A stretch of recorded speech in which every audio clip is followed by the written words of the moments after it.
Hello, this is Frank Glan, and I'm going to be debugging my NAND circuit. The first step when debugging the circuit would be to recreate the fault. This is to flip the switches until you get the output that matches your input. To check that if it is an error or not, you want to look at your truth table and see if they match values. Then what you want to do is you want to record that on a sheet of paper and then look at your circuit printout.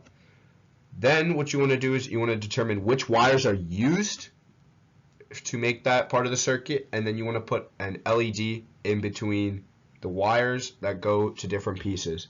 From there, when you turn it on, you can check if it lights up or not, and that will tell you what value it is at that point. Then you want to run that in a MultiSim circuit and see if it matches. If it matches, then you continue and you do that again for the next part and the next part until you have an error, which then you can correct. For example, on this NAND circuit, if I wanted to test if there was an error, what I could do is instead of having this wire run just from here into this, I could place the LED here and then run that wire behind it there to see if the value would be true or false when run through there. And that would be an easy way to check the values if it's on the chip. If it's not on the chip, you can run it into the blank spaces and then run a wire from there.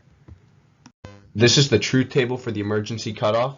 So as I explained earlier, when you flip the switches, if the truth table does not match up with the output that you're given with the switches, then that's how you know you've made an error. This is a rundown on how you would use it in MultiSim. So you would first place a probe in between the wires as shown in this image in these two places. Then what you do is you'd start the simulation, and from starting the simulation, then you would check, you'd go through and you'd see here, it'd be logic on because the LED is bright. If the LED did not turn on, then it's logic 0, meaning that it would be off in that position. Then all you have to do is you have to look at your circuit and compare it to the LED placed in between the wires. If the LED lights up and this lights up, then it's correct. If it does not light up, then it's incorrect. Then you must fix your circuit if it's incorrect. If not, you continue doing this process until you reach the final LED.